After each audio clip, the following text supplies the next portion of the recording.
आइए 118 number page के प्रश्नों को देखें और उसका हल करें। पहला प्रश्न है, किसी वस्तु के एक समान व असमान गति के लिए समय दूरी ग्राफ की प्रकृति क्या होती है। तो देखिए हमने लिखा है कि एक समान गति के लिए जो ग्राफ की प्रकृति होगी वो सरल रेखा होगी और असमान गति के लिए ग्राफ की प्रकृति वक्र रेखा होगी। अब दूसरा प्रश्न देखिए। दूसरा प्रश्न है, किसी वस्तु की गति के विषय में आप क्या कह सकते हैं जिसका दूरी समय ग्राफ समय अक्ष के समांतर एक सरल रेखा है। जब दूरी समय ग्राफ समय अक्ष के समांतर एक सरल रेखा है, इसका मतलब है कि जो वस्तु है वह विराम की अवस्था में है। अगले प्रश्नों को देखें। 3 नंबर, किसी वस्तु की गति के विषय में आप क्या कह सकते हैं जिसका चाल समय ग्राफ समय अक्ष के समानांतर एक सरल रेखा है। चाल समय ग्राफ यदि समय अक्ष के समांतर है, इसका मतलब है कि समय बीत रहा है लेकिन उसकी चाल नहीं बीत रही है, चाल नहीं बदल रही है। इसलिए हम लोगों ने लिखा कि वस्तु एक समान चाल से गतिमान है। अगला प्रश्न है, वेग समय ग्राफ के नीचे के क्षेत्र से मापी गई राशि क्या होती है। हम जानते हैं कि वह राशि वस्तु के विस्थापन के परिमाण के बराबर होती है। इसलिए हम लोगों ने लिखा वेग समय ग्राफ के नीचे के क्षेत्र से तय की गई दूरी मापी जाती है। अब हम लोग पेज नंबर 121 का क्वेश्चन नंबर 1 देखें। क्वेश्चन कहता है, कोई बस विरामावस्था से चलना प्रारंभ करती है। विरामावस्था से चलती है इसलिए उसका प्रारंभिक वेग u हो गया 0।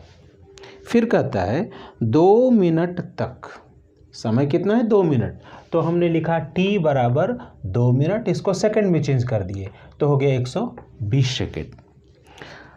0.1 मीटर पर सेकंड स्क्वायर के एक समान त्वरण से चलती है। इसका मतलब त्वरण a बराबर हो गया 0.1 मीटर पर सेकंड स्क्वायर।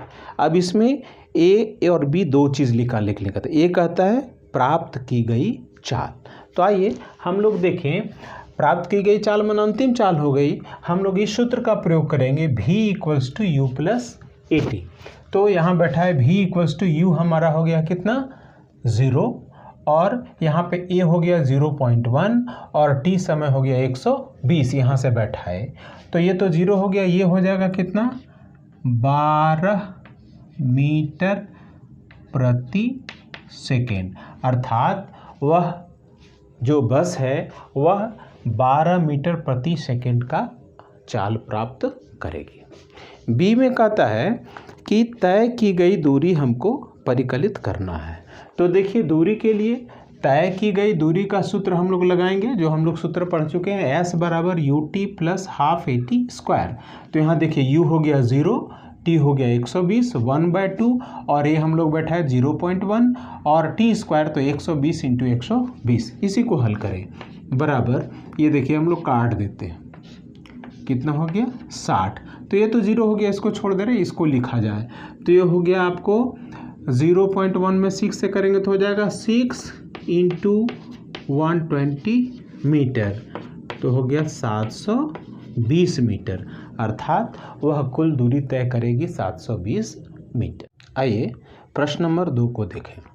प्रश्न नंबर 2 कहता है, कोई रेलगाड़ी 90 किलोमीटर प्रति आवर के चाल से चल रही है। इसका मतलब उसका प्रारंभिक वेग u हो गया 90 किलोमीटर पर आवर।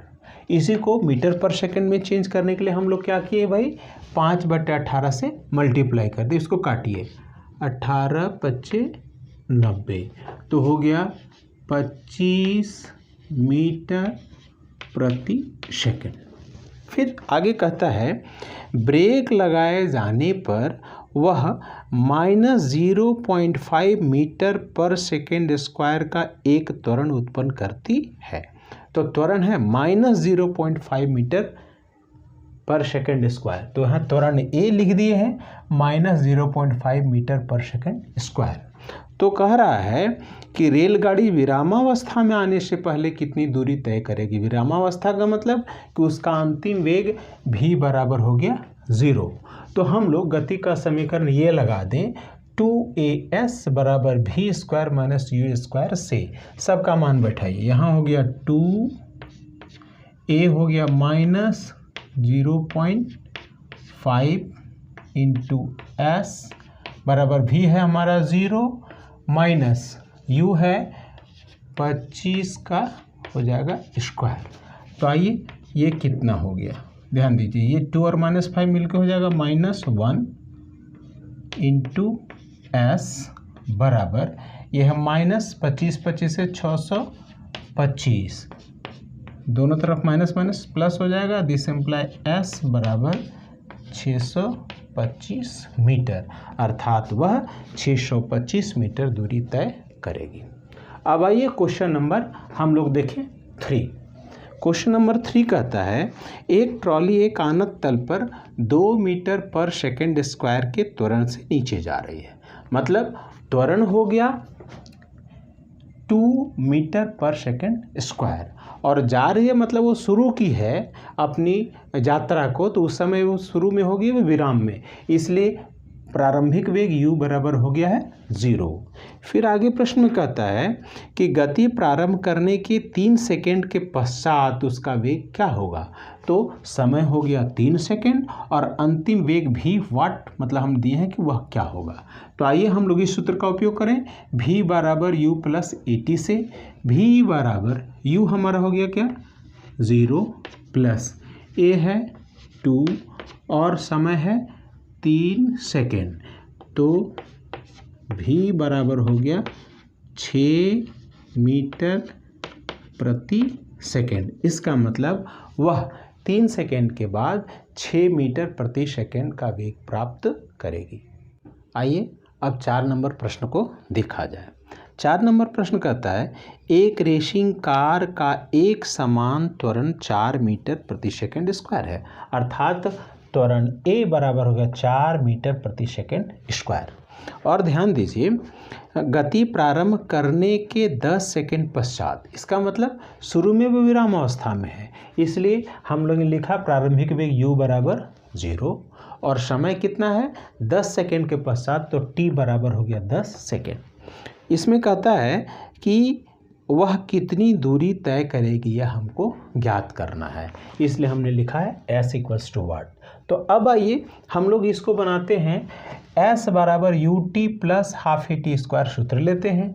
तो यहाँ बैठा देंगे u हो गया 0, t हो गया हमारा 10, 1/2, a हो गया यहाँ से 4 और t स्क्वायर 10 इंटू 10।